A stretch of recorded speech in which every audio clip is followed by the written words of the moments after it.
إن الحمد لله نحمده ونستعينه ونستغفره ونعوذ بالله من شرور أنفسنا ومن سيئات أعمالنا من يهده الله فلا مضل له ومن يضلل فلا هادي له وأشهد أن لا إله إلا الله وحده لا شريك له وأشهد أن محمدا عبده ورسوله يا أيها الذين آمنوا اتقوا الله حق تقاته ولا تموتن إلا وأنتم مسلمون يا أيها الناس اتقوا ربكم الذي خلقكم من نفس واحدة وخلق منها زوجها وبث منهما رجالا كثيرا ونساء واتقوا الله الذي تساءلون به والأرحام إن الله كان عليكم رقيبا يا أيها الذين آمنوا اتقوا الله وقولوا قولا سديدا يصلح لكم أعمالكم ويغفر لكم ذنوبكم ومن يطع الله ورسوله فقد فاز فوزا عظيما وإن خير الكلام كلام الله وخير الهدي هدي محمد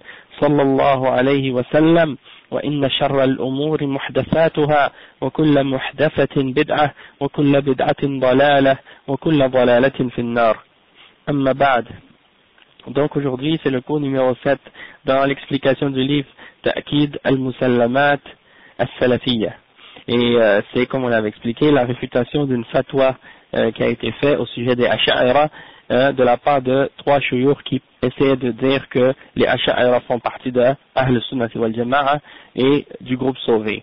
Et donc le cheikh Abdul Aziz ibn Raïs al-Raïs, il a expliqué et il a montré avec des citations et des preuves que les gens des sectes des Ash'a'ira et des Maturidiyya font partie des groupes d'égarement et ne font pas partie du groupe sauvé et qu'ils ne font pas partie non plus de Ahl Sunnati wal Jama'a.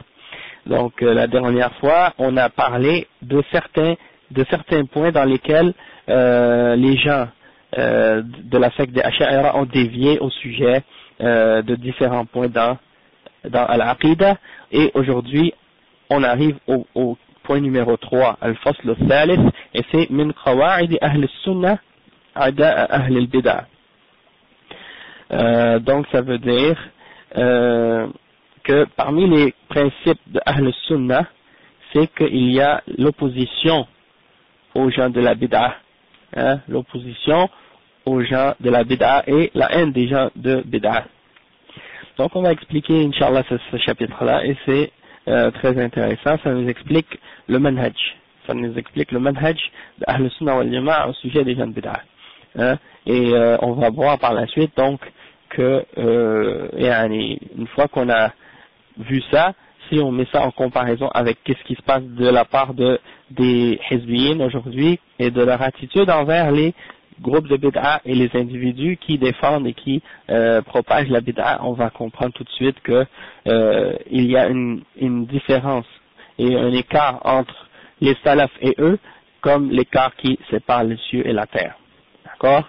Donc le cheikh il dit min shiddati ahli sunnati fi hadha al-bab أنك إذا سمعت كلامهم في التحذير من أهل البدع ظننتهم يهونون أو يهونون من شأن المعاصي الشهوانية، وليس الأمر كذلك، وإنما لعظم البدع وخطورتها صغر جرم المعاصي الشهوانية بالنسبة إلى البدع. Le cheikh il dit que on voit à quel point la dureté des gens de Ahl Sunnah est grande à ce point-là, du fait que lorsqu'on entend les paroles des gens de Bid'a, lorsqu'on entend les paroles des ulama d'Ahl Sunnah wal Jama'a, lorsqu'ils avertissent contre les gens de Bid'a, t'as l'impression qu'ils prennent les gens qui font des péchés qui ont rapport avec les désirs et les passions, t'as l'impression qu'ils prennent ces gens-là comme à la légère par rapport aux gens de Bid'a. C'est-à-dire, quand ils avertissent contre les gens de Bid'a, tu dis, subhanallah, ils parlent plus et ils critiquent plus les gens qui font des bid'ah, et ils les montrent envers eux plus d'animosité et plus de haine qu'ils le font par rapport aux gens qui font des péchés qui ont rapport avec les désirs et les passions, comme par exemple les gens qui font le zina ou qui font d'autres genres de péchés qui ont rapport avec les passions. Donc le cheikh il dit, et ça c'est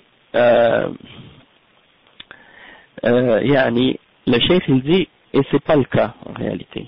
C'est pas le cas. C'est pas parce qu'il dénigre ou qu'il donne peu d'importance à ces péchés-là, mais en réalité, c'est à cause du danger et de la grandeur de la gravité des bid'ah par rapport aux péchés qui ont rapport avec les passions. C'est-à-dire les bid'ah, c'est beaucoup plus dangereux et beaucoup plus grave. Et on va voir des exemples de ça à travers les paroles des imams de Ahl Sunnah wal Jama'a et des Salaf. Comment ils ont expliqué ce principe-là dans leurs livres, quand ils ont écrit au sujet de la Sunna et de la défense de la Sunna et du manhaj des Salaf Salih.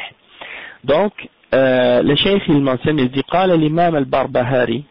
L'imam al-Barbahari, c'est un des imams d'Ahl Sunnah wal Jama'a de l'époque de l'imam Ahmad. Et c'est un des compagnons de l'imam Ahmad, et il a écrit un livre qui s'appelle Sharh al-Sunnah. Et dans ce livre, il explique la position de Ahl Sunnah wal Jama'a par rapport aux différents points qui ont rapport à la Sunna et à l'Aqidah et au manhaj. D'accord? Et c'est un des livres parmi les plus intéressants et les plus puissants qui résume l'Aqidah des Salaf. D'accord? Donc dans ce livre-là, parmi les points qu'il mentionne, il y a le point où il dit وَإِذَا رَأَيْتَ الرَّجُلَ مِنْ أَهْلِ السُّنَّةِ رَدِيءُ الطَّرِيقِ وَالْمَذْهَبِ فاسقا فاجرا صاحب معاصٍ ضالا وهو على السنة فاصحبه واجلس معه فإنه ليس يضرك معصيته. وإذا رأيت الرجل مجتهدا في العبادة متقشفا محترقا بالعبادة صاحب هوى فلا تجالسه ولا تقعد معه ولا تسمع كلامه ولا تمشي معه في الطريق أو في طريق فإني لا آمن أن تستحلي طريقته فتهلك معه. Donc le cheikh il dit que l'imam al-Barbahari rahimahullah, il dit, lorsque tu vois un homme qui fait partie de Ahl Sunnah wal Jama'a et qui a une mauvaise voie, c'est-à-dire dans son comportement, il est mauvais, il fait des péchés, c'est un fasiq, quelqu'un qui fait des péchés ouvertement, et puis il est fajr, c'est quelqu'un qui est connu pour des péchés, et quelqu'un qui est connu pour être, disons, pas tellement quelqu'un qui respecte les préceptes de l'islam en ce qui concerne le comportement et la morale. Eh bien, il dit, mais s'il est sur la sunna, quand on dit sur la sunna ici, on parle de la bonne aqidah et le bon manhaj, c'est-à-dire c'est pas un mubtadi', c'est un musulman sunni, salafi, dans l'aqidah. Il fait pas de bid'a et il croit pas au bid'a et il déteste les bid'a. Sauf que dans sa religion et dans sa foi, il est faible. Peut-être qu'il fait certains péchés, hein, peut-être qu'il fume, peut-être qu'il boit, ou peut-être qu'il fait d'autres choses comme ça. Sauf qu'il sait que c'est haram et il a honte de ça. Et il demande pardon à Allah de faire ces choses-là. Peut-être qu'il rase sa barbe, peut-être qu'il fait d'autres genres de péchés comme ça. Mais il a honte de ça et il demande pardon à Allah de ça et il cherche à se repentir de ces choses-là.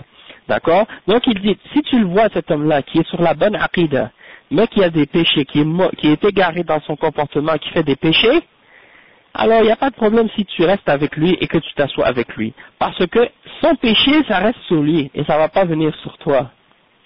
Hein? Ça ne va pas te nuire. Mais si tu vois un homme qui est très très très fort dans l'adoration, hein, qui s'éloigne des choses en apparence qui sont haram et qui fait beaucoup d'adoration, qui peut avoir même une apparence d'un homme très très religieux et très pieux, soit qu'il a une grosse barbe, il porte toujours le qamis, hein, il montre l'apparence de quelqu'un qui est très très religieux, sauf que il est sur une bid'a et sur une hawa, comme par exemple les khawarij ou les gens qui ont une bid'a comme par exemple les soufiyas ou d'autres gens de cette catégorie-là qui sont parmi les gens de bid'a et qui défendent la bid'a et qui aiment les bid'a, hein. Donc même si tu le vois dans cet aspect de religion puis de défendre dans la religion et de la piété et tout ça, ne t'assois pas avec lui, hein, et n'écoute pas ses paroles et ne marche pas avec lui sur le chemin, parce que je n'ai pas confiance, hein, c'est-à-dire je pense pas que tu es en sécurité contre lui, que à force de rester assis avec lui tu vas être d'accord avec sa voie et que tu vas le suivre sur cette voie et que tu vas périr avec lui. Donc ça nous montre que le danger des gens qui font des péchés ordinaires, hein, et parmi les péchés, c'est moins grave, les conséquences de ça sont moins graves que les conséquences de la bid'a. Hein, parce que les conséquences d'une bid'a, ça t'égare du droit chemin et ça te fait voir ce que Allah déteste comme si tu commences à le voir comme si c'est quelque chose de bien, comme si c'est quelque chose de bon. Hein, comme par exemple de fêter la naissance du prophète sallallahu alayhi wa sallam, ou bien de nier les attributs d'Allah subhanahu wa ta'ala, ou bien de déclarer les musulmans kuffars parce qu'ils font des péchés, ou bien de croire qu'il est permis dans l'islam de se rebeller contre les dirigeants et de faire des actes de terrorisme ou d'attentats ou de révolte contre eux, de croire en ces choses-là, hein, ça c'est plus dangereux comme conséquence dans ta religion que juste de faire des péchés et des choses de ce genre. Hein. Et il donne pour illustrer ça une anecdote qui est arrivé à l'époque d'un des imams des salafs. Son nom c'est Yunus ibn Ubayd. Hein? Il dit رأى يونس بن عبيد ابنه وقد خرج من عند صاحب هوى فقال يا بني من أين جئت؟ قال من عند فلان. قال يا بني لأن أراك خرجت من بيت خلفة أحب إلي من أن أراك تخرج من بيت فلان وفلان ولأن تلقى الله ولأن تلقى الله يا بني زانيا فاسقا سارقا خائنا أحب إلي من أن تلقاه بقول فلان وفلان. ألا ترى أن يونس بن عبيد قد علم أن الخنثى لا يصل ابنه عن دينه لا يضل ابنه عن دينه وأن صاحب البدعة يضله عن حتى يكفر. Donc ça c'est dans Sharh al-Sunnah. Il donne un exemple ici, l'imam al-Barbahari. Il dit que ça a été rapporté que Yunus ibn Ubayd, il a vu son fils sortir de la maison d'un mubtadi'. Et dans une autre narration, dans un autre livre, on explique que cette personne de qui il est sorti, si je me souviens bien, c'était Amr ibn Ubayd. C'était un Mu'tazili, hein, qui nie le Qadar, et qui appelle à la rébellion contre les dirigeants et qui nie les attributs d'Allah subhanahu wa ta'ala et d'autres péchés de ce genre. Ça c'est des bid'ah dangereuses, parce que si quelqu'un s'enfonce dans ces genres de bid'ah-là, il risque de s'égarer jusqu'au point où il commette quelque chose qui a rapport avec le kufr ou le shirk à la longue. Hein? La même chose pour la bid'a du Mawlid al-Nabawi. Peut-être en apparence, ça peut paraître innocent pour certains. Sauf que quand quelqu'un s'enfonce dans cette bid'a et commence à fréquenter les cercles de personnes qui assistent à ces choses-là et participent dans ces choses-là, il risque de rentrer dans des bid'a qui sont plus graves encore. Parce que le Mawlid, c'est juste le début de leur bid'a. C'est juste l'apparence de leur bid'a. Mais après ça, il y a d'autres choses. L'adoration même du prophète Mohammed sallallahu alayhi wa sallam, d'autres aspects aussi qui ont rapport avec des croyances qui sont contraires au fondement de la religion, comme wahdatul wujud, et d'autres choses de ce genre, l'adoration des tombes et des saints et des morts. Et donc, ça c'est une bid'a qui en apparence semble innocente peut-être pour certains, puis qui les amène petit à petit vers d'autres bid'a qui sont plus graves, parce que les bid'a sont des degrés. Il y a des bid'a qui sont shirk akbar, qui t'amènent en dehors de l'islam. Il y a des bid'a qui sont kufr akbar, d'autres qui sont kufr ou shirk asghar, d'autres qui sont parmi les kaba'ir. Et donc c'est graduel, mais quand même il faut faire attention aux bid'a, et que ça peut amener quelqu'un même à la mécréance au fur et à mesure. D'accord? Donc de prendre ça en considération. Ça c'est un exemple d'un des imams. Et pour continuer la citation de qu'est-ce que le cheikh a dit, il a dit: oh mon fils, d'où viens-tu? Où est-ce que tu étais? Il a dit: je viens d'un tel, de la maison de chez un tel. C'est-à-dire, je viens de chez telle ou telle personne. Il lui a donné le nom de la personne.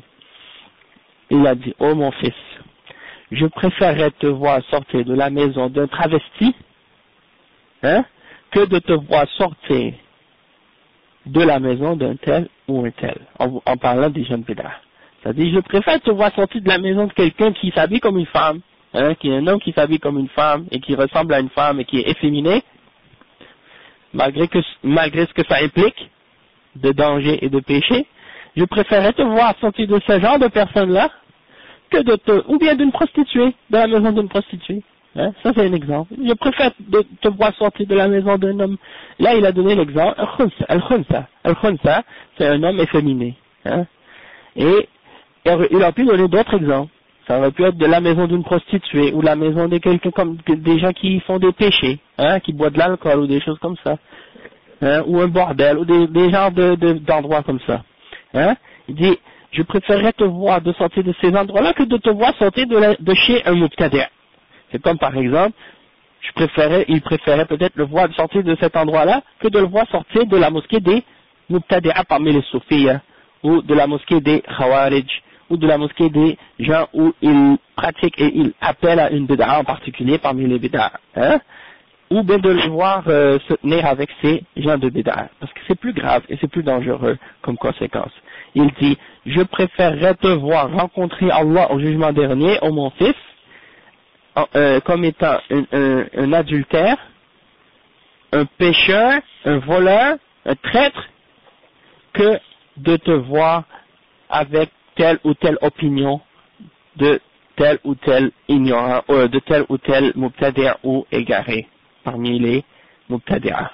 Donc, c'est pour dire que de rencontrer Allah subhanahu wa ta'ala au jugement dernier avec un péché, et que tu sais que ce péché-là, il est haram, et que tu as honte de ce péché, c'est moins dangereux comme conséquence au jugement dernier que de rencontrer Allah subhanahu wa ta'ala avec une bid'a parmi les bid'a, ok? Et donc c'est pour ça que le chef il dit ça.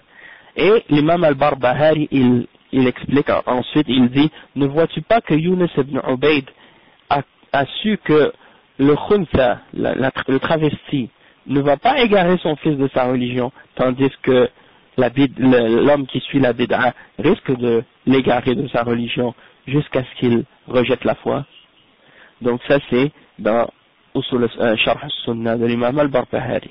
Ok, Sharh al-Sunnah. Donc ça nous fait comprendre. Hein. Il y a un autre exemple un peu semblable à celle-ci dans l'exemple de l'imam Ibn Taymiyyah une fois dans un débat qu'il a eu, hein, avec les soufis. Et les soufis lui avaient dit, et j'ai déjà mentionné cet exemple-là dans d'autres cours, les soufis lui ont dit, nous on amène les gens à se repentir à l'islam, on amène les gens à se repentir et à revenir à l'islam. Il dit, quel exemple? Donnez-moi un exemple. De quel genre de péché ils se repentent? Il dit, ils se repentent parce qu'il y en a qui étaient des brigands, des voleurs, puis quand ils sont venus avec nous, ils se sont repentis, et puis ils ont suivi la voie des soufis. Hein. Alors le cheikh il a dit, ils étaient meilleurs et mieux avant quand ils faisaient le vol et ces crimes-là que maintenant lorsqu'ils sont avec vous. Parce que avant, ils faisaient des péchés, ils savaient ce qu'ils faisaient c'était haram, hein, et ils espéraient le pardon et la miséricorde d'Allah.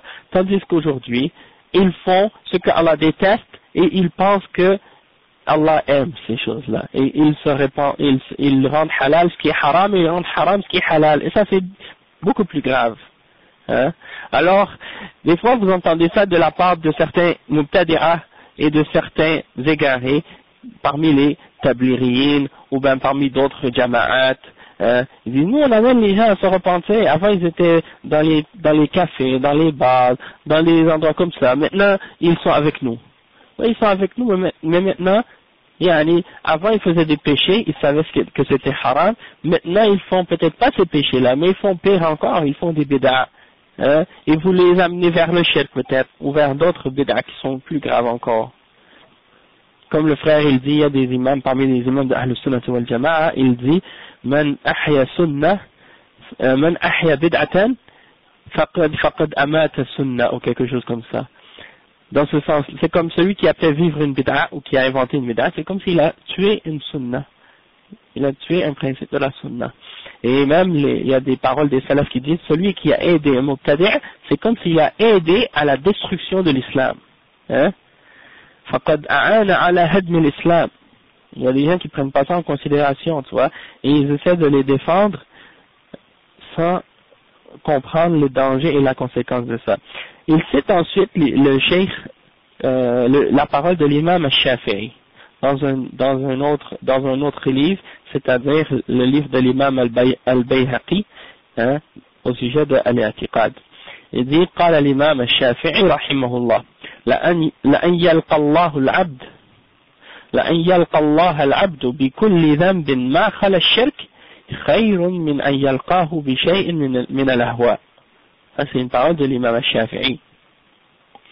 Et vous savez comment les gens de Bid'a, ils aiment essayer de montrer qu'ils ont une certaine crédibilité en se référant aux imams des madhahib de Ahl Sunnati wal Jama'a, et ils essaient de faire croire aux gens qui ont peu de connaissances que ces imams des 4 madhahib sont d'accord avec leur voix et leur bid'a. Hein?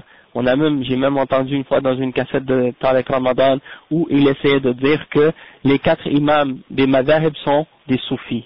Hein? Et ça c'est un blasphème et un mensonge contre eux. Hein? Et la même chose comme l'imam Ibn al-Jawzi dans son livre Talbis Iblis, quand il réfute les soufis, il mentionne que certains parmi les soufis dans leur livre, si je ne me trompe pas, c'était un des soufis qui a écrit le livre qui s'appelle Qut al-Qulub, si je me souviens bien, il essaie de prétendre que certains parmi les soufis essaient de faire rentrer parmi les soufis Abu Bakr, Omar, Osman et Ali et les Sahaba, et prétendent que c'était des soufis. Hein? Et donc ça c'est des exemples, comment ils essaient de mentir à leur sujet. Parce que, hein? Exactement. Donc ça c'est des mensonges, qu'est-ce qu'ils disent. Et il n'y a pas de doute que, qu'est-ce que eux ils font dans leur turuq soufia aujourd'hui, et qu'est-ce qu'ils suivent comme bid'a et comme superstition et comme égarement, ça n'a rien à voir avec l'enseignement du prophète sallallahu alayhi wa sallam, ni avec l'enseignement des sahaba et des tabi'in, de ceux qui les ont suivis, ni avec les 4 imams des mazahib de Ahl Sunnah. Et ici, on voit une des citations de l'imam al-Shafi'i qui montre comment il détestait les bid'ah.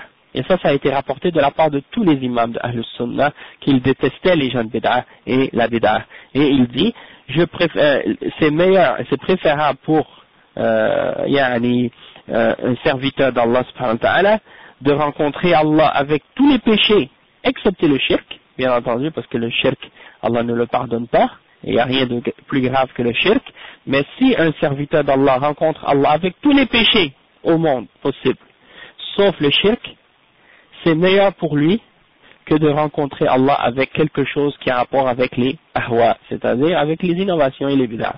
Okay? Les salafs, ils appellent les bid'ah par le terme ahwa ou hawa. Hawa c'est le pluriel, hawa c'est le singulier et ahwa c'est le pluriel. Et ça veut dire les passions et les désirs. Pourquoi? Parce que la bid'a, elle ne repose pas sur aucune preuve. Elle ne repose sur aucune preuve du Coran ou de la Sunna ou de l'ijma' des salafs. Donc, elle est basée principalement et fondamentalement sur les désirs et les passions. Hein? Et si vous regardez le livre de l'imam Shatibi qui s'appelle Al-I'tisam, il y a un chapitre justement où il explique le lien entre les bid'a et al-hawa et pourquoi on appelle les mubtadi'a ahlul ahwa. Donc si vous voulez savoir encore plus de détails à ce sujet-là, vous pouvez retourner à ce livre qui est un des livres les plus importants et les plus détaillés au sujet de la bid'a et de la voie de Ahl Sunnati wal Jama'a, qui est écrit par un des imams, l'imam Shatibi, qui était en Andalousie, qui était de l'Andalousie.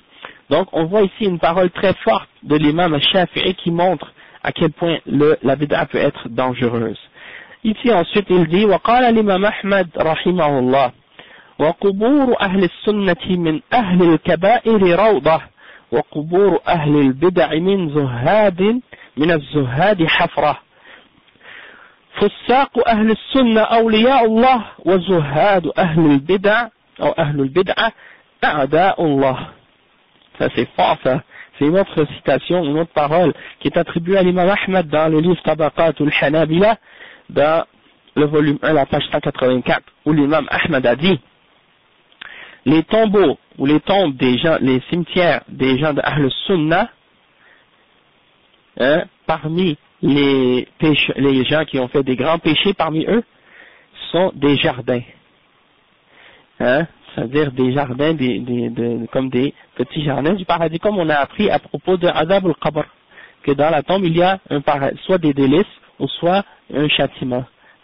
Et ben, les tombes des gens de la Sunna sont des petits jardins du paradis, ou des petits délices dans la tombe des gens qui ont fait des grands péchés. Tandis que les tombes des gens de Bid'a sont des trous parmi les fausses, des trous de l'enfer. Hein? Ils sont châtiés. Malgré que ils sont peut-être parmi des gens qui faisaient des adorations et qui s'éloignaient des kaba'ir. Parce qu'ils ont fait des Bid'a. Et il dit, les pécheurs parmi les gens de Ahl Sunnah sont des alliés d'Allah, sont des awliya, hein, sont des rapprochés d'Allah. Hein, tandis que les gens qui s'écartent de la dunya et qui font de l'adoration parmi les gens de Bid'a sont des ennemis d'Allah. Hein, ça c'est quelque chose qui est peut-être très compliqué à comprendre pour les gens qui n'ont pas compris la signification de la voie des salafs et des gens de Ahl Sunnah et le danger de suivre la Bid'a. Et comme on a expliqué déjà, c'est pas nécessaire pour quelqu'un même de faire la Bid'a elle-même pour qu'il soit parmi les gens de Bid'a. Le fait même d'aimer la Bid'a et de défendre la Bid'a et de s'opposer à ceux qui interdisent cette Bid'a et qui combattent cette Bid'a et de détester ceux qui combattent la Bid'a parce qu'ils combattent la Bid'a, ça c'est suffisant pour que quelqu'un soit parmi les gens de Bid'a, même si lui-même il ne la fait pas. Hein, si quelqu'un dit non, moi je fais pas le mawlid, je crois pas en ça, sauf que il déteste tous ceux qui interdisent ça et qui combattent ça et qui montrent les preuves contre ça, etc. Ça c'est un exemple. Hein. Et la même chose pour ceux qui défendent les soufis ou qui défendent les khawarij, hein, ou qui défendent les autres groupes de bid'a parmi les ikhwan et tablir et des autres. Donc même s'ils disent non, on n'est pas d'accord avec eux, ou bien on fait pas ça, mais on est d'accord, ou bien, non c'est ça, même s'ils disent on est d'accord avec eux, hein, ou on les défend, et ils se fâchent pour eux, et ils défendent ceux qui défendent, ils aiment ces idées, ou ceux qui défendent ces idées-là, et ils sont contre les gens de Ahl Sunnah qui les critiquent, donc ceux-là sont parmi eux. Et donc, si quelqu'un a fait des péchés, mais il fait partie des gens de Ahl Sunnah, il fait partie des awliya. Et ça nous montre, ça c'est une parole de l'imam Ahmad ibn Hanbal, hein, qui nous montre, rahimahullah, qui nous montre que le concept de wali dans l'islam, selon Ahl Sunnah wal Jama'a, il est complètement différent de celui des soufis. Parce que le wali, hein, le saint, soi-disant, comment il traduit en français, le wali, dans l'islam, pour eux, le wali pour les soufis, hein, c'est quelqu'un qui ne fait pas de péché. C'est quelqu'un qui ne commet aucun péché, qui est infaillible de faire des péchés. Hein? Ça, c'est leur définition du wali. Et qui fait certains miracles, hein, et des tours qui sortent de l'ordinaire. Donc, pour eux, ça, c'est une condition pour être un wali. Et qu'ils connaissent l'invisible. Hein?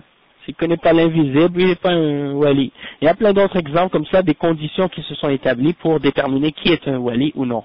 Et donc, ils rentrent parmi la définition des awliya, ils font entrer même des charlatans, des magiciens, des sorciers, des shirks, des garments, des gens de bid'a même. Hein? Et donc, l'imam, ici, il nous dit, l'imam Ahmad, il nous dit, même les pécheurs, hein, quand on dit les pécheurs, des gens qui ont fait des péchés qui sont en bas du shirk, c'est-à-dire qui ne sont pas shirk ou kufr, ces gens-là, et qui sont morts sur la sunna, qui sont loin des bid'a, sont des awliya d'Allah, hein, parce que c'est pas une condition pour être un wali qu'on soit parfait et protégé du péché. Hein? Allah, il dit, ala inna awliya Allah la khawfun alayhim wa la hum yahzanun alladhina amanu wa kanu yattaqun. Les awliya, les alliés d'Allah, ils n'auront aucune crainte, ni ne seront-ils affligés, hein? Et ce sont ceux qui ont cru et qui craignaient Allah subhanahu wa ta'ala. Ensuite, il mentionne une autre citation de Arta ibn al-Munzir dans son livre Al-Sharh wa al-Ibana an usul al-Diyana. Il dit لأن يكون ابني فاسقا من الفساق أحب إلي من أن يكون صاحب هوى. Il dit, je préférerais que mon fils soit un pécheur parmi les pécheurs que de le voir être un mubtadi' ou quelqu'un qui a une hawa ou une bid'a. Hein? C'est beaucoup plus dangereux la bid'a. وقال سعيد بن جبير لأن يصحب ابني فاسقا شاطرا سنيا أحب إلي من أن يصحب عابدا مبتدعا. Le cheikh il dit, Saïd ibn Jubayr, c'est un des imams des tabi'in, il dit que, je préfère voir mon fils prendre comme compagnon un pécheur qui est sur la sunna que de voir, ou qui est sur la bonne aqidah, que de voir mon fils prendre comme compagnon un adorateur d'Allah qui est dans la bid'ah. Ça c'est dans le même livre, Al-Sharh wal-Ibana, an Usul al-Diyana. Ensuite, il mentionne les paroles de l'imam Abu Uthman al-Sabuni, celui qui a écrit le livre Aqidatus Salaf wa Ashab al-Hadith. Il dit, ويبغضون أهل الأهواء أو ويبغضون أهل البدع الذين أحدثوا في الدين ما ليس منه ولا يحبونهم ولا يصحبونهم ولا يسمعون كلامهم ولا يجالسونهم.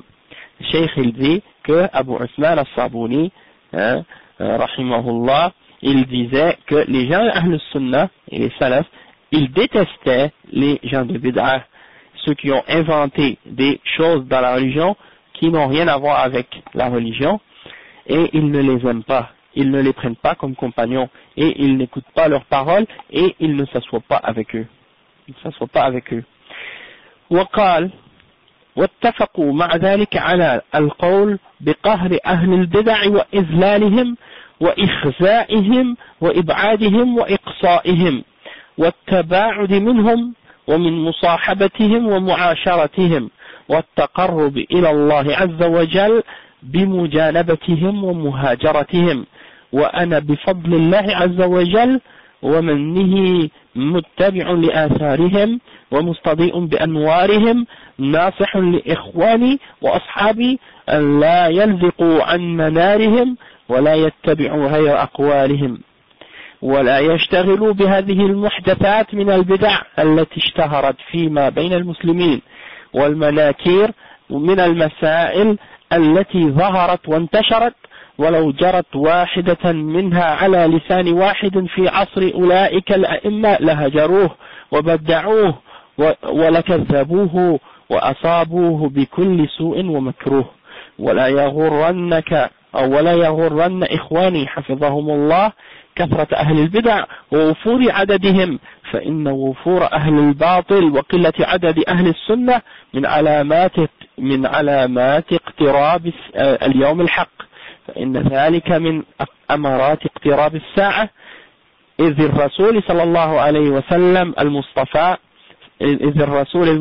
صلى الله عليه وسلم قال إن من علامات الساعة واقترابها أن يقل العلم ويكثر الجهل والعلم هو السنة والجهل هو البدعة. Donc ici on a une citation de l'imam Abu Uthman al-Sabuni qui est très très fort encore. Il dit que comme on a dit, ils se sont mis d'accord, les salaf et les ulama de hadith et les gens de hadith, ils se sont mis d'accord sur le fait que, pour dire que ils doivent, disons, écraser les gens de bid'ah et les humilier et les éloigner, hein, et ne pas rester avec eux, hein, de s'éloigner d'eux et de ne pas les prendre comme compagnons et de ne pas vivre avec eux ou de se rapprocher et qu'ils prennent le fait de faire ces choses-là, de s'écarter d'eux et de les boycotter et de s'éloigner d'eux, ils prennent ça comme une manière de se rapprocher à Allah subhanahu wa ta'ala. Et il dit par Allah, il dit que par la grâce d'Allah subhanahu wa ta'ala, hein, et par sa miséricorde et par sa grâce et par son mérite, je suis leur voie, c'est-à-dire je suis la voie des salaf salih.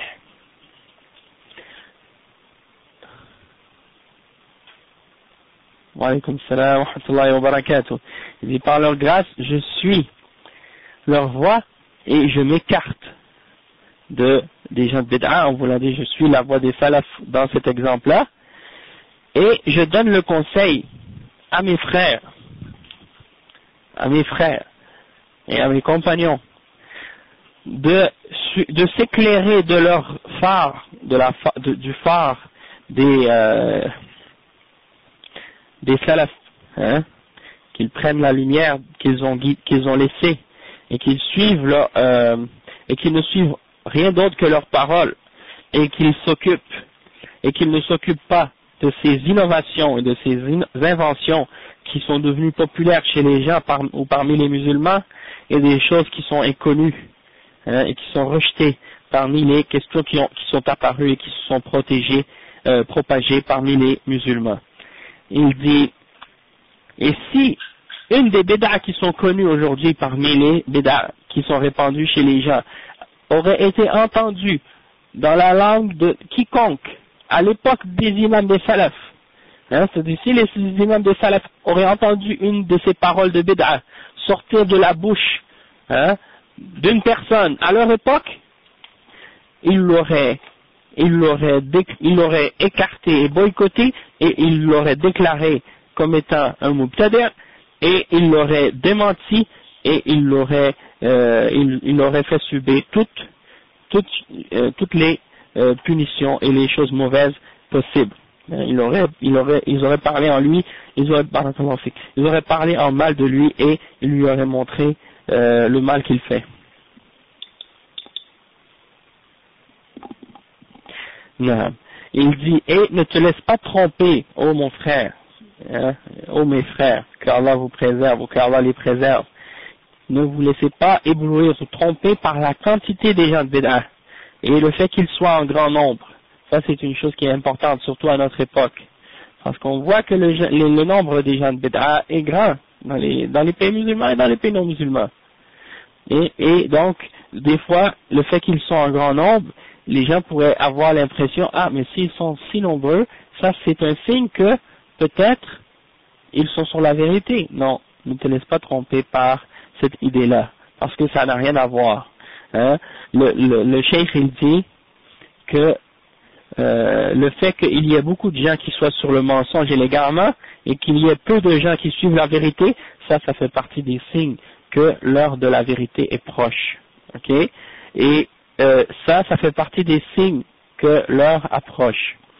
Le prophète Mohammed sallallahu alayhi wa sallam a dit, parmi les signes de l'heure, et que l'heure se rapproche, il y a le fait que la science sera moindre, on aura moins d'accès à la science, et qu'il y aura plus d'ignorance. Et le cheikh il dit que la science dont on parle ici, en fait, c'est la sunna, et l'ignorance dont on parle ici, c'est en fait la bid'ah. Et ça, c'est dans le livre Aqidat al-Salaf wa Ashab al-Hadith de l'imam Abu Osman al-Sabuni. Après, le cheikh, il dit, l'imam, le cheikh Abdul Aziz al-Raïs ibn Raïs, il dit,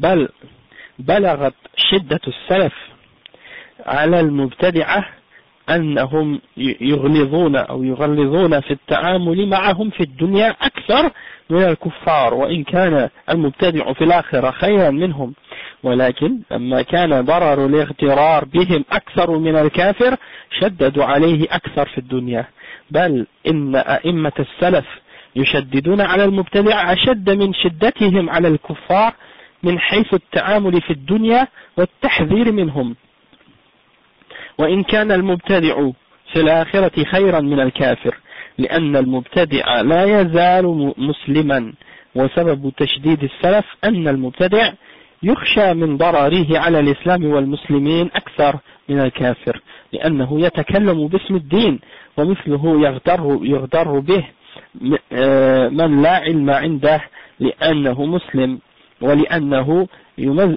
يمزج الباطل بشيء من الحق، أما الكافر فلا يقبل كلامه في الإسلام لكون كفره معلوما ظاهرا فلا يغتر به. Le cheikh il explique un principe et un point important ici maintenant, le cheikh Abdul Aziz ibn Raïs. Il dit que lorsqu'on voit la dureté des salafs envers les mubtadi'ah, on réalise que la dureté des salafs a atteint un point tellement grand que ils sont parfois plus durs dans leur manière d'agir avec les mubtadi'ah dans cette dunya qu'avec les kuffars. Ça c'est quelque chose des fois que les gens de bid'ah, ils ont de la misère à accepter, ils comprennent pas. Ils disent ah vous êtes durs, hein. Ils disent ah vous les salafis vous êtes trop durs, hein. Et bien entendu ils comprennent parce qu'ils disent ça parce qu'ils comprennent pas les principes, hein. Quand ils voient qu'un savant salafi parmi les imams d'Ahl Sunnah de notre époque ou d'avant décidait de réfuter un mubtadi', hein, et ben des fois ils utilisaient des paroles et des termes très très durs envers les mubtadi'ah. Et à cause de ça, les gens qui connaissent pas vraiment bien l'islam et les principes de la sunna, quand ils regardent ça ou quand ils entendent ça, ils disent ah non vous êtes trop dur, ou ah non vous avez pas de respect, ou des choses comme ça, parce qu'ils comprennent pas en fait les principes et les fondements de Ahl Sunnah wal Jama'a. D'accord? Et bien entendu, quand les ulama d'Ahl Sunnah réfutent un salafi ou un sunni qui a fait une erreur dans une question, ils vont réfuter ce sunni ou ce salafi en utilisant la politesse et en utilisant les bonnes paroles et le respect, hein, parce que c'est un sunni. On accepte son bon comportement et la sunna et tout ce qu'il fait de bien, sauf que on réfute sa bid'a ou on réfute son erreur qu'il a fait, hein, tant qu'il l'a reconnu et qu'il revient, Inch'Allah, ou bien même si parfois c'est une question d'ijtihad ou des choses de ce genre, ou une erreur qu'il a fait dans laquelle il a contredit même un principe du Coran ou de la Sunna, on va le réfuter sur cette erreur-là, mais on va quand même avoir le respect pour lui, hein, tant qu'il s'oppose pas au fondement de Ahl Sunnati wal Jama'a. Et s'il s'oppose au fondement de Ahl Sunnati wal Jama'a, comme les ulama ont expliqué, on l'avertit, hein, ils vont l'avertir et ils vont l'appeler, ils vont le rappeler, etc. Puis s'ils voient par la suite, à la fin, qu'il continue à persister dans ses idées d'égarement et qu'il refuse de revenir à la sunna, etc., ben dans ce cas-là, là ils vont utiliser comme ils font pour les mubtadi'a, ils vont réfuter avec dureté. Mais comme on a dit, le cheikh il dit, même si le mubtadi' il est meilleur que le kafir dans l'au-delà, dans l'autre vie, c'est-à-dire après la mort, il n'est pas mushrik, il n'est pas kafir. Donc c'est sûr que dans l'au-delà, il est meilleur que le kafir. Hein? Parce que le kafir, lui, il reste en enfer pour l'éternité, tandis que le mubtadi', même s'il entre en enfer, il ne va pas rester éternellement. Il risque de sortir à cause de la promesse d'Allah subhanahu wa ta'ala, du fait que quiconque n'a pas fait de shirk, il ne va pas demeurer éternellement en enfer, s'il n'a pas fait de kufr ou de shirk. D'accord? Donc, dans l'au-delà, il est meilleur que le kafir. Mais dans les règles de la dunya et dans la façon comment les salafs agissaient envers les mubtadi'a dans la dunya, ils étaient parfois plus durs envers eux qu'envers les kuffars déclarés. Il dit parce que, mais pourquoi? Il dit parce que le méfait et le danger que les gens se fassent tromper et égarer par le kafir, hein, plutôt le danger que quelqu'un se fasse égarer par le mubtadi' est plus grand que le danger que quelqu'un se fasse égarer par un kafir directement qui est un kafir déclaré, hein. Et donc c'est pour ça que les salafs ils étaient plus durs envers les mubtadi'a dans les questions de la dunya. Il dit même que les imams des salafs, quand tu les vois agir avec les mubtadi'a, tu vois que ils sont plus durs envers les mubtadi'a dans les questions d'interaction dans la dunya et dans l'avertissement qu'ils font contre eux, sont plus durs que envers les kuffars. Même si, comme on répète encore, même si le mubtadi' dans l'au-delà, il est meilleur que le kafir. C'est parce que le mubtadi' il est toujours musulman, bien sûr. Mais, il y en a qui disent ça. Ils disent, mais comment? Lui, il est musulman, et lui, il est kafir. C'est ton frère. Il dit, c'est ton frère en islam. Hein, il n'est pas devenu kafir. Donc, pourquoi tu parles contre lui, ou pourquoi tu dis des choses contre sa bid'a, ou que tu l'attaques comme ça? Hein? Et pourquoi les ulama, ils sont durs envers lui, et ils lui manquent d'un certain respect qu'ils donnent pas aux autres musulmans, hein. Et pourquoi ils sont peut-être moins durs envers les kuffars que envers ces gens de bid'a là? Pourquoi?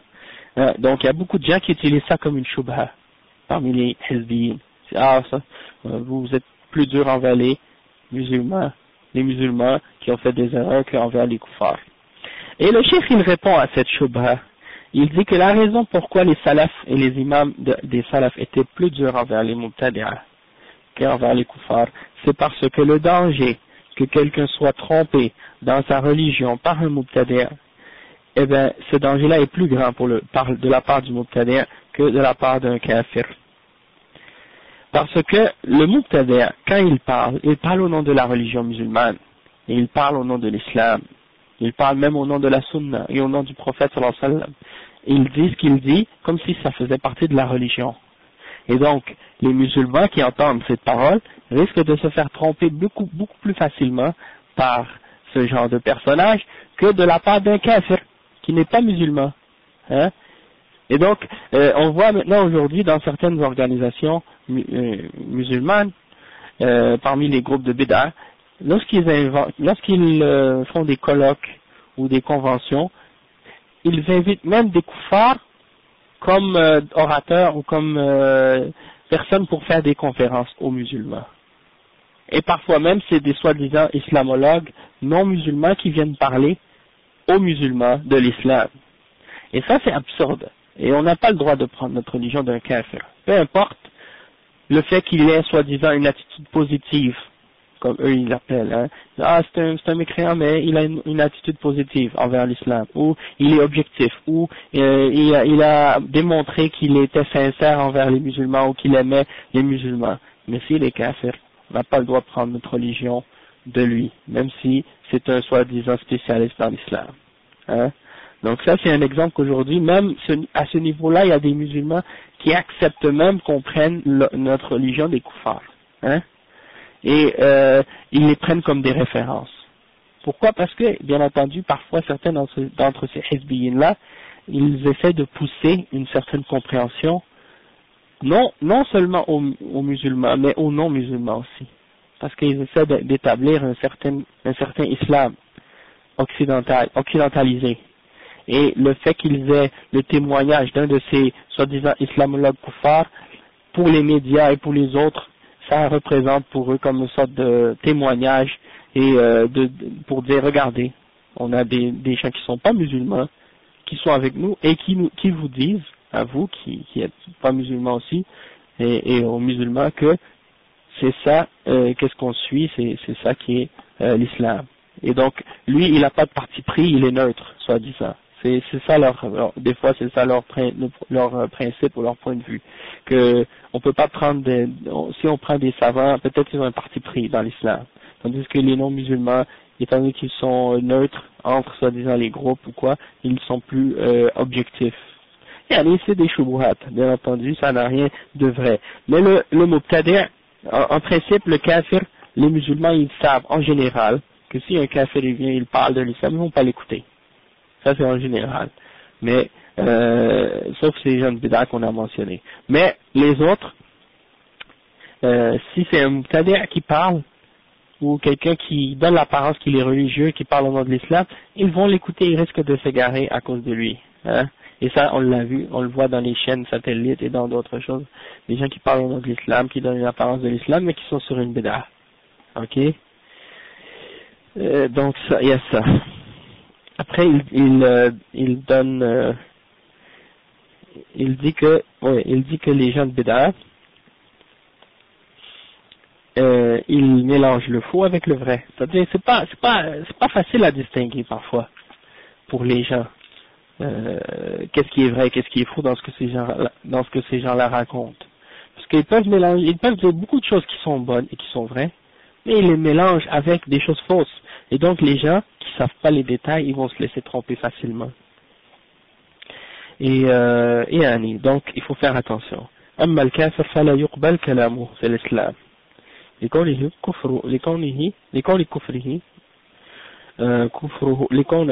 كفره معلوما ظاهرا فلا يغتر به. Ok.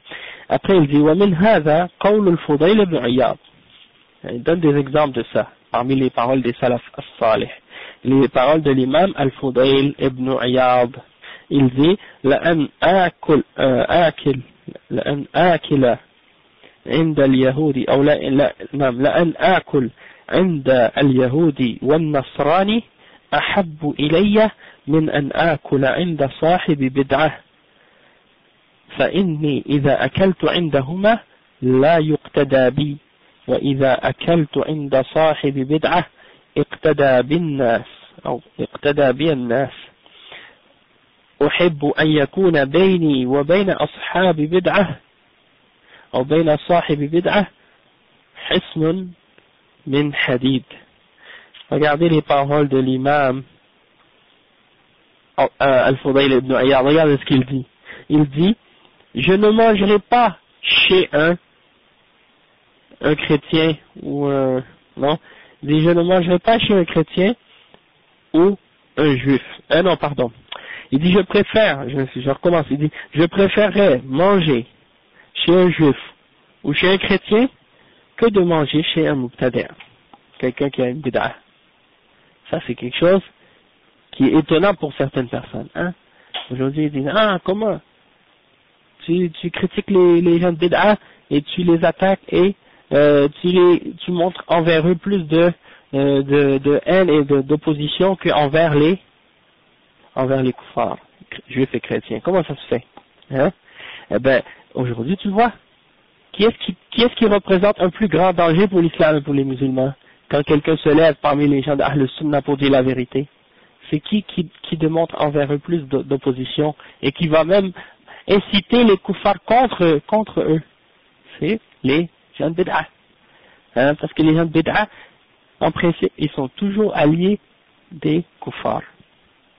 Hein, ils sont toujours contre les gens d'Ahl Sunnah, les gens de bid'ah sont toujours contre les gens d'Ahl Sunnah et ils sont toujours prêts à s'allier avec eux contre les gens d'Ahl Sunnah. Hein, ils n'ont aucune gêne et aucune honte à ce sujet-là. Donc on voit ici que l'imam, c'est le contraire pour les salafs. Il dit, je préfère manger chez un juif ou chez un chrétien que de manger chez un mubtadi'. Il dit, pourquoi? Il explique maintenant pourquoi. Hein? Il dit, parce que si je mange chez un juif et un chrétien, personne ne va me suivre là-dedans. Tout le monde sait que c'est des juifs et des chrétiens que je vais manger chez eux, personne ne va prendre ça comme un exemple à suivre. Toutefois, si je vais manger chez un mubtadi', hein, chez quelqu'un qui a une bid'ah, les gens vont penser que ça veut dire que je suis d'accord avec lui et que je prends de lui ou que j'accepte que les gens prennent de lui. Et ça va être comme une sorte de saut, que les gens vont prendre ça comme étant une indication qu'il est correct et que je suis d'accord avec lui. Et ça c'est dangereux.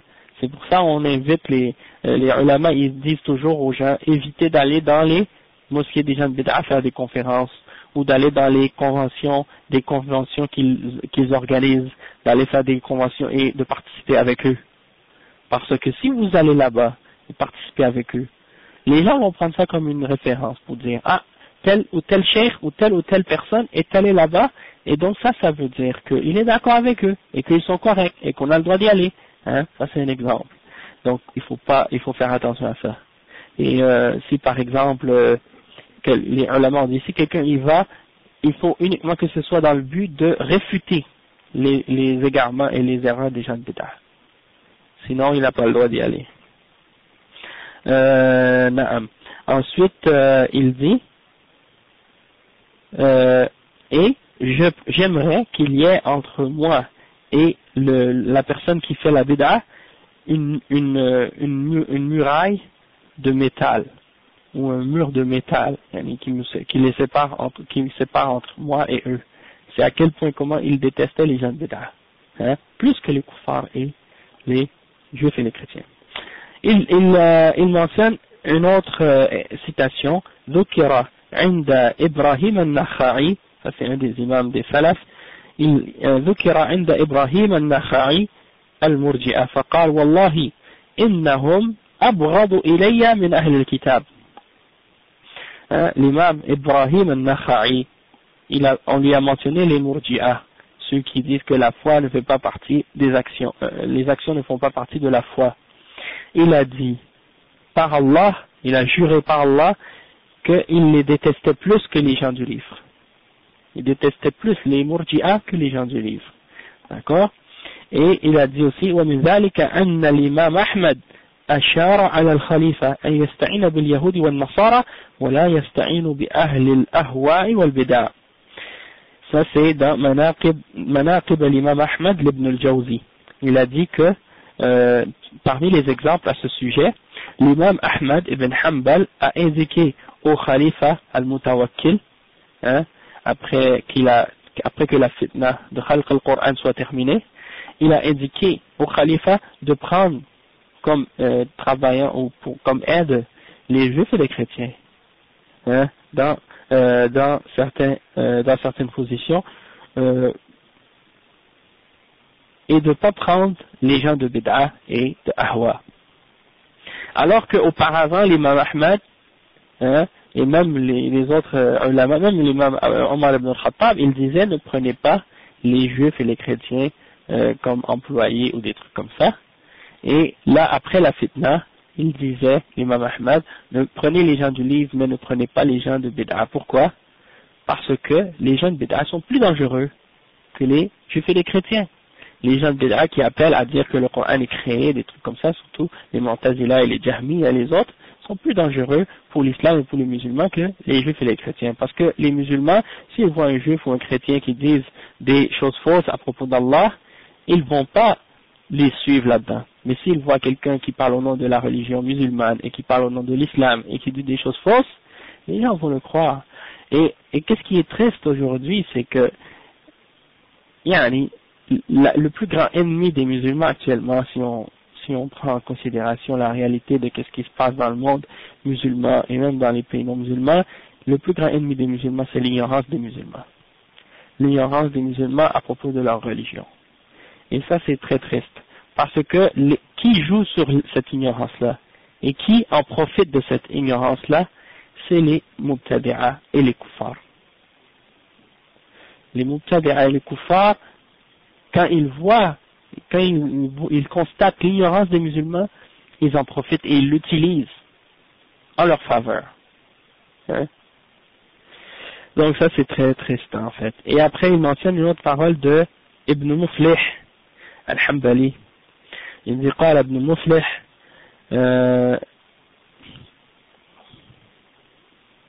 نعم ويحرم بأهل الأهواء في شيء من أمور المسلمين لأن فيه أعظم الضرر لأنهم دعاة واليهود والنصارى لا يدعون إلى أديانهم نص على ذلك وعنه في اليهود والنصارى لا يغدر بهم فلا بأس فيما لا يسلطون فيه على المسلمين حتى يكونوا تحت أيديهم وقد استعان بهم السلف. Le cheikh il mentionne les paroles de l'imam Ibn Muflih dans son livre Al-Furu' et il dit que c'est pas permis de s'aider par les gens de bid'a en ce qui concerne les affaires des musulmans. Donc dans les questions d'État, des affaires qui ont rapport avec les affaires administratives chez les musulmans, on n'a pas le droit d'utiliser l'aide des Mubtadi'a. Ça c'est à quel point les Mubtadi'a sont humiliés par les gens d'Ahl Sunnah. Pourquoi? Parce qu'ils créent la division, ils amènent les problèmes et la fitna. Et il dit, parce que le fait de s'aider des gens de bid'a, ça, il y a dans ça de grands torts et de grandes nuisances parce qu'ils appellent à leur bid'a. Il dit, tandis que les juifs et les chrétiens, eux, n'appellent pas à leur religion. En particulier les juifs, ils n'appellent pas à leur religion. Les juifs, eux, par exemple, ils n'appellent pas à leur religion, mais en échange, ils appellent à plein d'autres idéologies, autres que leur religion, avec lesquelles ils font des propagandes et qu'ils divisent les gens en se basant sur ces idées-là. Que ce soit des idées comme le communisme ou le socialisme ou d'autres idéologies comme ça. C'est-à-dire, ils sont pas en train de dire aux gens de devenir juifs, mais ils appellent à d'autres idées qui impliquent des formes de kufr et de shirk, comme la démocratie, la laïcité et d'autres trucs de ce genre. Donc ça c'est des exemples de la da'wa des juifs. Dans ce cas-là, ça c'est, bien entendu, il faut faire attention. Et la da'wa des chrétiens, c'est la même chose. Maintenant, si c'est des missionnaires chrétiens et autres, bien entendu, ça c'est autre chose. Mais en principe, là, l'imam, il parle d'Ahlul Zimma.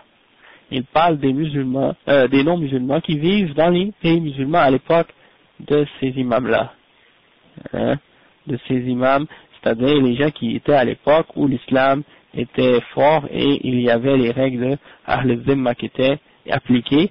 Donc, dans ce cas-là, ils pouvaient prendre les juifs et les chrétiens comme employés dans ces pays-là. Et encore aujourd'hui même, quand les musulmans, dans certains pays musulmans, ils ont besoin de faire certaines choses, ils donnent peut-être le contrat à une compagnie qui sont des koufars pour le faire parce qu'ils sont des gens qui sont spécialisés dans ces domaines ou des choses comme ça. Ça, c'est pas interdit si les musulmans en ont besoin.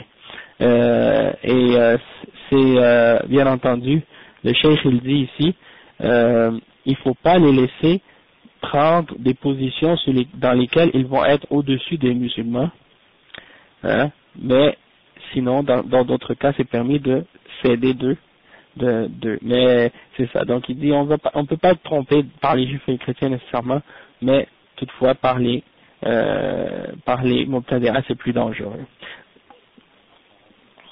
Non.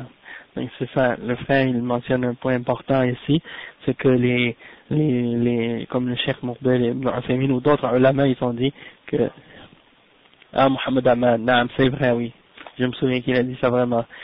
Il a dit c'est triste qu'on amène des gens qui viennent travailler dans les pays musulmans et il dit on profite de leur technologie, de leur connaissance, de leur expertise dans certains domaines, mais on n'en profite pas pour même leur présenter l'islam, puis leur montrer la beauté de l'islam, et les appeler à l'islam. Il dit ça c'est vraiment quelque chose de dommage. On les laisse repartir comme ça sans même leur parler de la religion musulmane, et donc ça c'est pas correct. Et aujourd'hui ça c'est une des causes qui est triste, c'est que les gens ils ont délaissé en quelque sorte la da'wa à l'islam. Donc il reste encore quelques minutes. Donc qu'est-ce qu'on va faire? On va rentrer dans le prochain chapitre, juste pour commencer à expliquer quelques points dans ce chapitre-là. Puis on continuera après le reste la semaine prochaine, Inch'Allah. Il dit Al-Fasl al-Rabi' Ba'd al-Khalal fi al-Fatwa al-Jama'iyya. Et ça c'est un point, c'est une partie du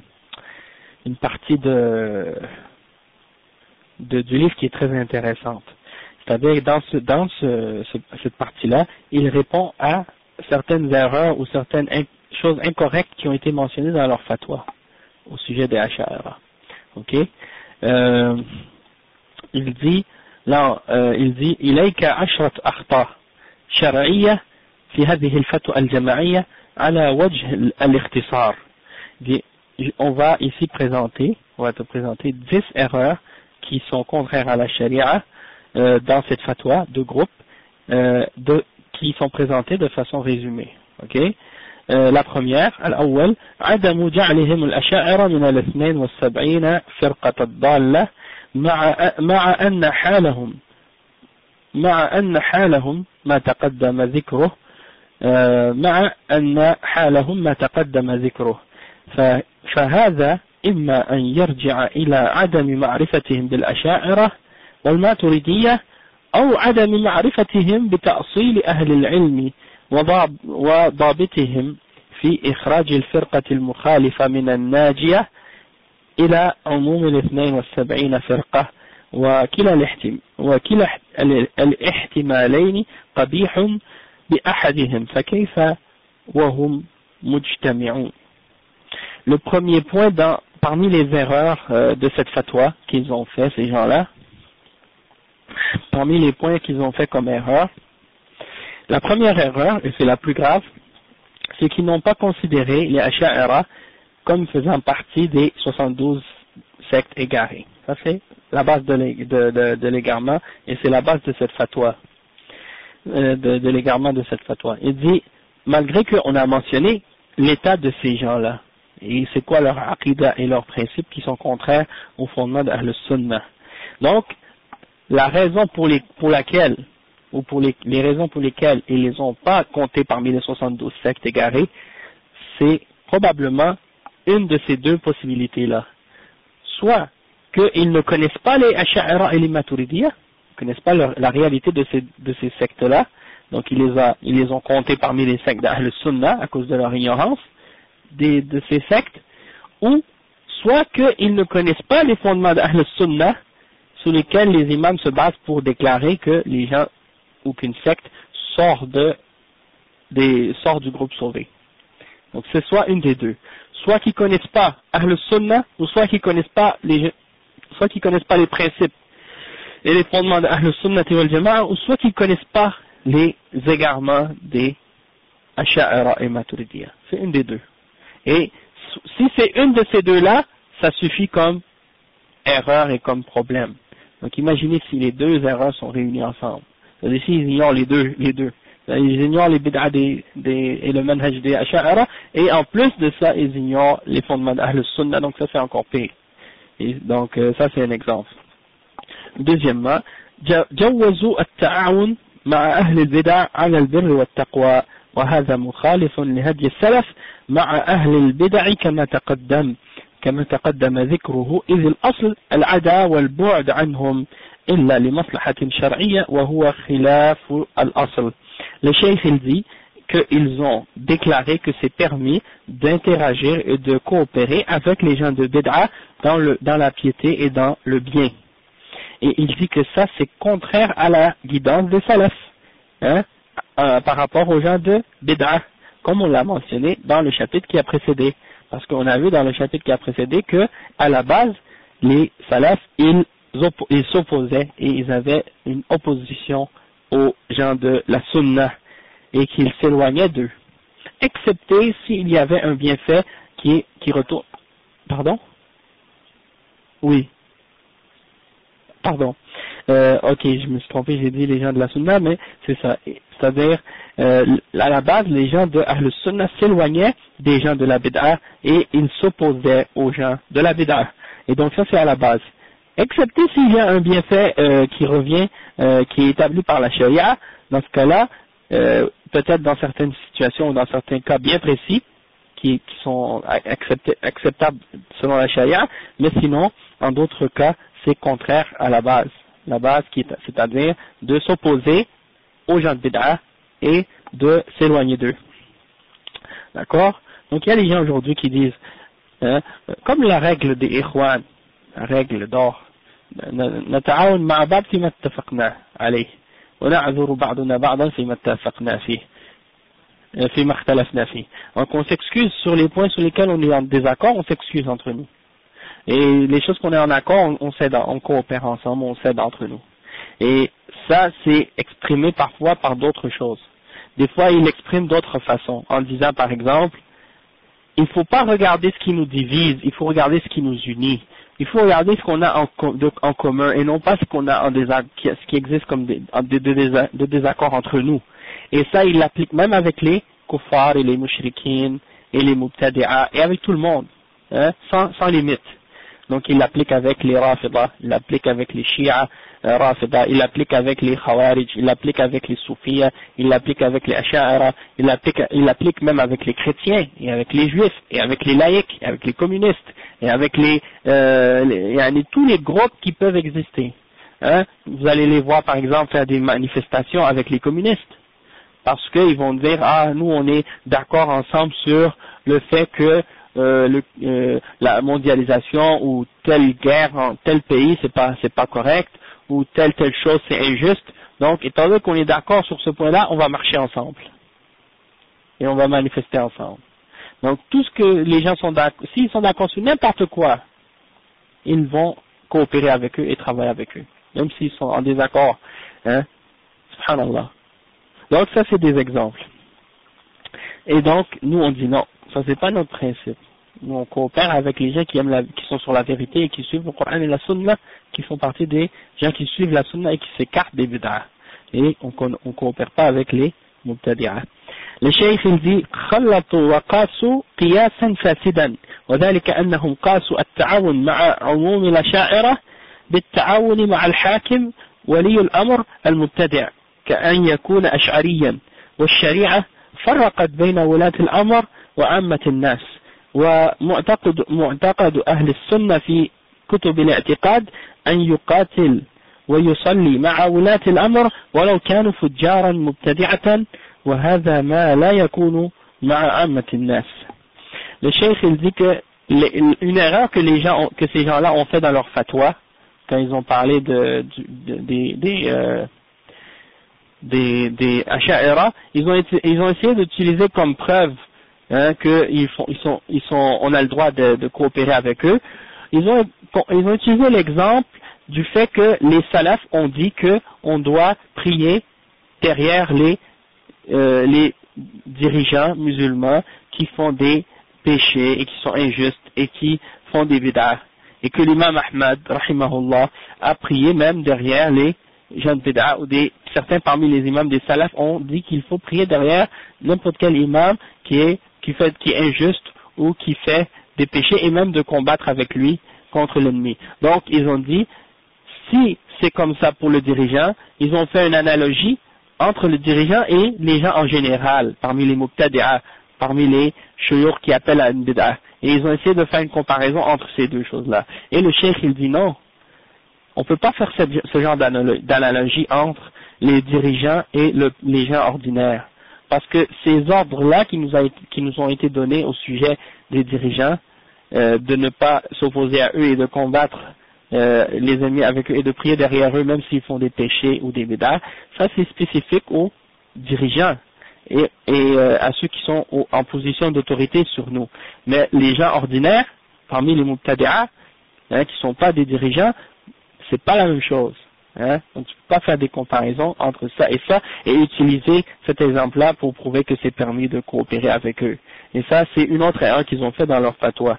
Quatrièmement, أنهم جعلوا كثرة وجود الأشاعرة في العلماء دليلا على أن الأشاعرة من أهل السنة، وهذا خطأ، فإن مما يعرفه المبتدئون من طلاب العلم أن أفعال وأقوال واعتقاد أهل العلم ليست حجة ما لم يجمعوا على ذلك، فكيف جعلوا فعل الكثير حجة. وأنبه إلى أنه ليس معنى كونهم أشاعرة أن لا يستفاد من علمهم، فلا تعارض بين كونهم أشاعرة والاستفادة من علمهم عند الحاجة كما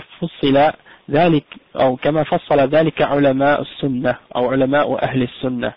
Le cheikh il explique que, comme quatrième point, l'erreur de ces gens-là qui ont fait cette fatwa, c'est qu'ils ont pris le nombre des soi-disant savants qui sont Asha'ira comme si c'est une preuve que les Asha'ira font partie de Ahl Sunnah, en voulant dire il y a beaucoup de savants qui ont été dans cette secte, et donc ça prouve que c'est des gens de Ahl Sunnah parce qu'ils sont nombreux. Et le cheikh il dit, et tout le monde sait, même les débutants dans la science islamique qui commencent à apprendre, que les actions et les paroles et les croyances des savants ne sont pas des preuves et des références tant qu'ils ne se sont pas tous mis d'accord sur ces croyances-là. Alors comment on pourrait dire dans ce cas-là que le fait que beaucoup d'entre les savants ont fait quelque chose comme si ça serait une preuve, ça c'est inconcevable, incorrect, inacceptable. Parce que la quantité de gens qui suivent une bid'a ou une erreur, c'est pas une preuve que cette bid'a-là est acceptable ou qu'elle est acceptable et qu'elle fait partie de la sunna. D'accord? Donc c'est pas par le nombre qu'on reconnaît la vérité. C'est si elle est en accord au Coran et à la sunna et à l'ijma' des salafs. D'accord? Et le cheikh il dit, j'aimerais aussi indiquer le fait que lorsqu'on dit que certaines personnes ou certains parmi des shuyukh sont des asha'ira et qu'ils ont écrit des livres, ça ne veut pas dire qu'on ne peut pas profiter et bénéficier de ces connaissances-là.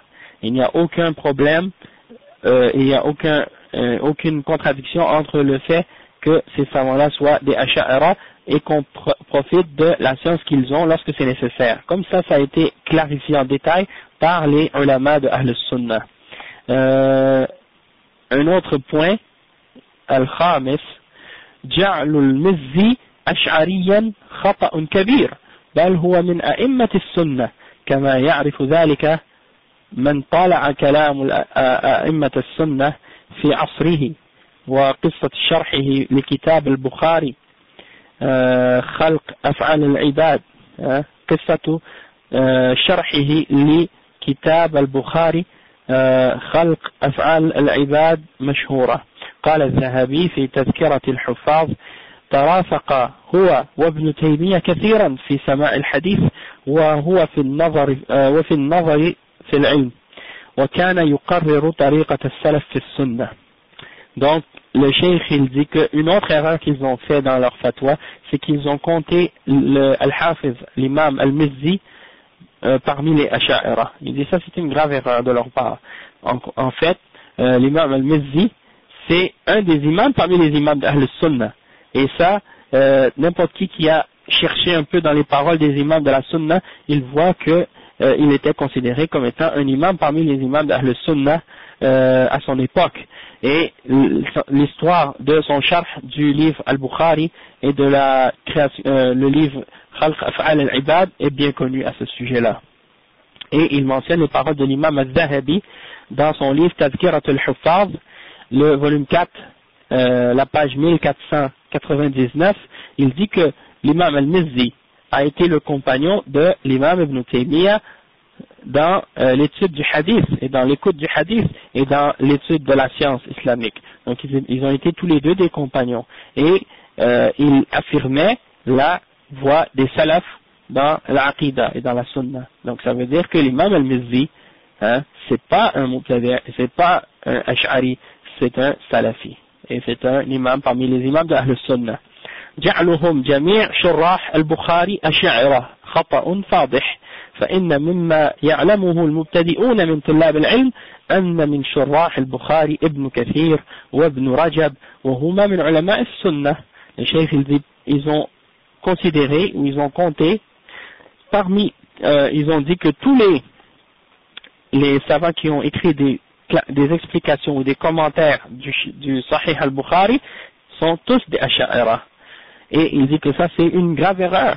Il dit, et c'est quelque chose que tous les débutants en sciences islamiques connaissent, que Al-Bukhari a été commenté par des savants parmi les ulama salaf, des salaf et parmi les ulama d'Ahl Sunnah, comme par exemple l'imam Ibn Kathir et l'imam Ibn Rajab, qui ont défendu et supporté la aqida des salaf salih.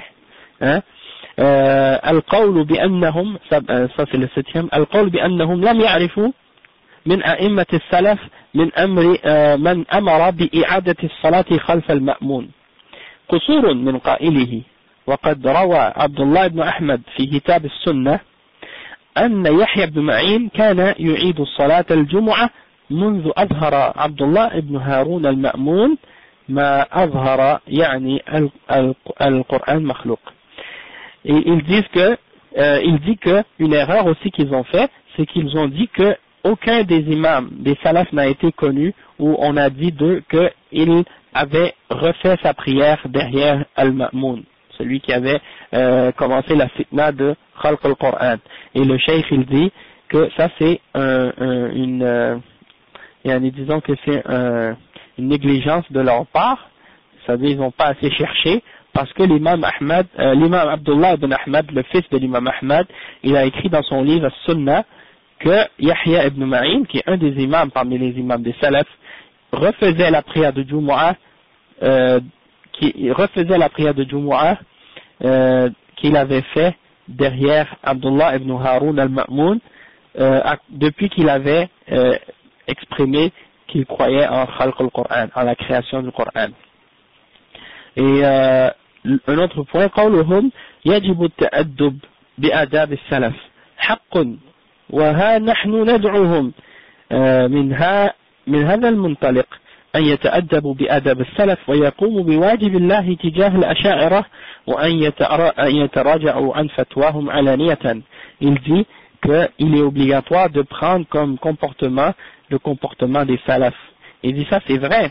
Et nous, de cette façon, on les appelle et on les invite également de suivre le comportement et l'exemple des salafs et de faire ce qui est obligatoire pour eux de faire vis-à-vis des Asha'ira et de revenir sur leur fatwa qu'ils ont fait ouvertement, c'est-à-dire de revenir sur cette erreur qu'ils ont fait dans cette fatwa. Hein, il y a beaucoup de gens qui disent ça parfois. Ils disent vous suivez pas le comportement des salaf dans votre façon de réfuter les mubtadi'a. En fait, eux ils disent pas les mubtadi'a parce que ils considèrent que ces gens de bid'a là sont des gens d'Ahl Sunnah. Donc ils disent tu dois agir bien et avoir le bon comportement des salafs envers les gens d'Ahl Sunnah. Sauf que ceux qu'ils considèrent eux comme étant des gens d'Ahl Sunnah sont en réalité des gens de bid'a. Et c'est ça ce qu'ils n'ont pas compris. Et parfois c'est pour ça qu'ils comprennent pas. Et ils essaient de les critiquer sur le comportement qu'ils ont, parce que ils pensent que la façon dont ils agissent en réfutant avec dureté ces gens-là, ils pensent que c'est quelque chose qui est contraire à la voie des salafs. Alors qu'au contraire, ça fait partie de la voie des salafs. Il dit l'avant-dernier point, حصر الخطأ أو حصر خطأ الأشاعرة في تأويل بعض الصفات فحسب غلط ظاهر كما تقدم بيانه يدل على عدم معرفتهم بحال الأشاعرة مما يبين أن حكمهم فيهم غير مقبول فلا أدري العجب من حكمهم في الأشاعرة أم جهلهم بهم. Neuvième point, une autre erreur qu'ils ont fait dans leur fatwa de groupe, c'est qu'ils ont considéré ou ils ont limité la bid'a des Asha'ira ou l'erreur des Asha'ira dans le fait de déformer le sens de certains attributs seulement. Et il dit que ça c'est une erreur apparente, parce que la bid'a des Asha'ira, comme on l'a expliqué au dernier cours, c'est pas juste au sujet de ta'wil de certains attributs, mais c'est au sujet de différents autres points qu'on a mentionnés, au sujet du qadar, au sujet du tawhid, au sujet de al-iman et d'autres. Donc il dit que ça prouve qu'ils ne connaissent pas du tout la réalité des Asha'ira, et donc ça montre que leur jugement au sujet des Asha'ira ne doit pas être accepté. Et il dit, je ne sais pas lequel des deux est le plus étonnant, le jugement qu'ils ont donné au sujet des Asha'ira ou leur ignorance des Asha'ira. Et il dit comme 10e point, الجزم بأن الأشاعرة كلهم معذورون في اجتهادهم ضرب من الغيب ومقتضاه أن لا يكون بينهم من هو مفرط في طلب الحق أو من اجتهد وليس أهلا لذلك أو معاند وهكذا وهذا يكذبه الواقع الذي لا يخفى على كل عارف ومنصف. Le cheikh il dit comme dernier point que ces gens-là ils ont dit ils ont affirmé de façon certaine que les Asha'ira sont tous excusés pour leur effort dans la recherche de la vérité au sujet de l'aqida. Et le cheikh il dit que de dire ça fait partie du raid.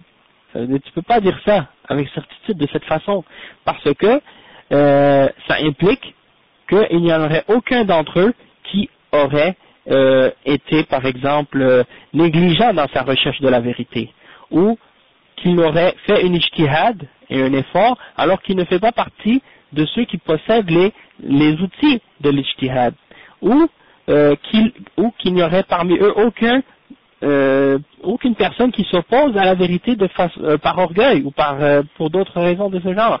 Donc ces gens-là qui s'opposent à la vérité après qu'ils aient connu et qu'ils s'opposent à la vérité ne sont pas excusés comme les autres. Donc c'est pour ça que en réalité, comme on le constate et comme on le voit, beaucoup d'entre ces gens-là, lorsqu'on leur montre l'erreur qu'ils ont dans leur aqida, parmi les Asha'ira aujourd'hui, on voit qu'ils refusent la vérité, ils la rejettent. Et donc ces gens-là ne sont pas excusés.